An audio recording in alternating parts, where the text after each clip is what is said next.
Hello, you're watching Shalom World News. I'm Donna Villa from Chicago, Illinois. Here are the latest headlines from around the world. The freed Hamas captives in Israel are victims of unprecedented level of extremely severe psychological abuse as a result of captivity, says Dr. Renana Eitan, who treated them. Dr. Eitan added that severe post-traumatic symptoms haunt them despite not seemingly to be physically damaged. During an event organized by Israel at the UN headquarters, Sheryl Sandberg, the creator of Lean In and a former Facebook COO, condemned Hamas for the rape and other sexual violence committed against Jewish women on October 7. She also criticized women's organizations at the gathering for their silence. Meanwhile, hundreds of Palestinians were killed in the intense Israeli airstrikes at the southern part of the Gaza Strip. More than a dozen Republican state attorneys general put the media, including the New York Times and Reuters, on notice, stating that it is unlawful to give material assistance to terrorist groups like Hamas. This comes after reports that people employed by these publications have unsettling connections with Hamas. The letter, spearheaded by Iowa Attorney General Brenna Bird, expressed concerns that journalists who were embedded with Hamas might have close ties with a terrorist group and might have taken part in the October 7 incident. The attorneys general cautioned the media to make sure that the new applicants have no ties to the terrorist groups. In a meeting with the Council of Cardinals to discuss various issues, Pope Francis urged the cardinals to reflect on the feminine dimension of the Church. The Holy Father asserted that the Church is a, quote, woman and a wife, end quote. He emphasized that we do not understand who women are or what the theology of femininity is. We will never understand what the Church is. The pontiff also said that it is a major sin to masculinize the Church. Pope Francis responded to Jesuit theologian Hans Urs von Balthasar's view on the Petrine and Marian principles, saying, quote, the Marian principle is more important because there is the bride church, the woman church, without being.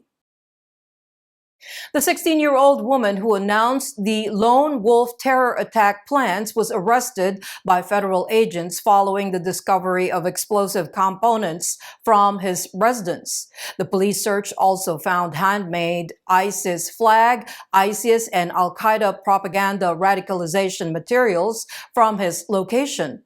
The teenager, a recent convert to Islam who expressed support to ISIS, allegedly revealed his plans in a social media post.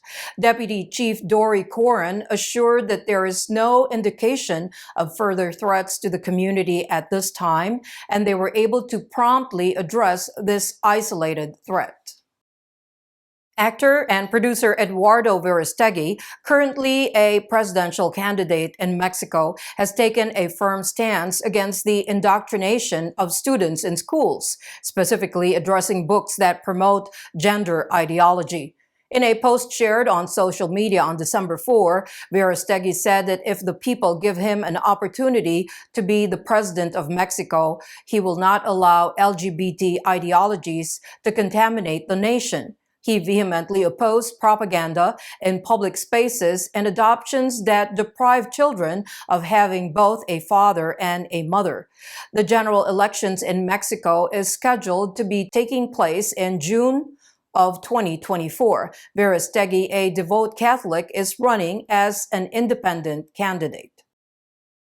13 individuals were discovered dead in the Indian state of Manipur following a shooting incident on Monday, December 4.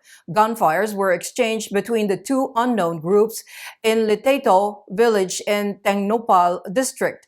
The bodies were recovered in an operation initiated by the Assam Rifles in the area. Reports say that the identities of the deceased are still unknown, and the forces found no weapons near the bodies. The incident took place a few days after a peace agreement was signed between the United National Liberation Front, Government of Manipur, and Government of India. just a day prior to the incident. Considering an improvement in the law and order situation, the Manipur government had restored the mobile services in the area. The Philippine military authorities said that the attackers of the bombing during a Catholic mass at Mindanao State University, which killed 4 people and injured many, are being sought after. The Islamic State organization has claimed responsibility for the assault in Marawi, the country's biggest Muslim metropolis. Security authorities believe the blast is a revenge for the previous military operations against extreme Islamist organizations. The military commander has pledged to secure the region and capture those responsible. Meanwhile, both President Ferdinand Marcos Jr. and his defense minister have raised the possibility of foreign terrorist involvement. Furthermore, Caritas Philippines has urged for protection during Christian meetings. 26 new laws, including laws on abortion and a Bill of Rights for parents, were implemented in North Carolina last Friday, December 1st.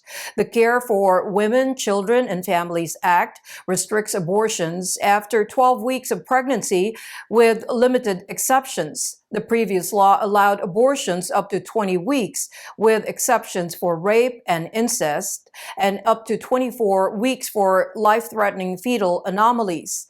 The Parents' Bill of Rights delineates the rights and responsibilities of parents, improves public school transparency, and install guardrails on curriculum dealing with gender identity and sexual orientation. The law also allows disciplinary action against state employees who encourage children to withhold information from parents. The president of the U.S. Episcopate, Archbishop Timothy Broglio, has asserted that despite the attacks suffered by the church from the Nicaraguan regime, he still sees the possibility of dialogue leading to reconciliation with the government. At an event organized by the Center for Strategic and International Studies in Washington, the prelate expressed his hope on making peace with the regime for the good of the people. Archbishop Broglio lamented the challenges faced by the church in the country in 2023, including the incidents such as the unjust imprisonment of Bishop Rolando Alvarez and the deportation of 222 political prisoners. At the event, Father John Jenkins, president of the University of Notre Dame, said that Nicaraguan President Daniel Ortega's attempt to extinguish Catholicism in Nicaragua deserves broader global condemnation. Herdindo Shankar Roychadri, the 29-year-old man from Wisconsin, has pleaded guilty to the firebombing of Wisconsin Family Action's Madison office on May 8th of last year. The attack on the office with Molotov cocktails took place a few days after the leak of a draft opinion suggesting the U.S. Supreme Court's intention to overturn its 1973 Roe v. Wade decision legalizing abortion. In March 2023, law enforcement identified Roychadri as a possible suspect. According to a statement by the U.S. Justice Department, Roychadri faces a mandatory minimum penalty of 5 years in prison and a maximum penalty of 20 years in prison. The sentencing hearing is scheduled for February 14, 2024. The Justice Department said that the federal district court judge would determine any sentence after considering the U.S. sentencing guidelines and other statutory factors. Pro-life pregnancy help centers in Massachusetts are fighting legislation that would curtail their advertising efforts. The bill, labeled as the Act to Protect Patient Privacy and Prevent Unfair, Deceptive Advertising of Pregnancy-Related Services, has the support of the liberal state's governor and top prosecutor. Pro-lifers stated that the statute unjustly targets their freedom of speech and discriminates them. They criticized the double standard in permitting abortion clinics to openly advertise while punishing pro-lifers for allegedly making deceptive assertions. Meanwhile, it does not specify what constitutes a deceptive statement, leaving it up to the Attorney General's discretion, and carries a $1,000 fine for each violation. Christmas celebrations in the Vatican will begin with the International Exhibition of 100 Cribs on December 8th. Around 120 nativity scenes created by artists from 22 countries will be displayed at the exhibition, which will take place at St. Peter's Square beneath Bernini's colonnade. This year's edition commemorates the 800th anniversary of the Grazio crib, the first representation of the Nativity by St. Francis of Assisi in 1223. The inauguration will be accompanied by the Vatican Gendarmerie Corps Band and the Children's Choir of the A. Malfatti Comprehensive Institute of the Municipality of Grazio. The exhibition will be open to the public until January 7, 2024. And those are your latest headlines. Do join us tomorrow. In the meantime, you can visit swnews.org for more updates. Shalom.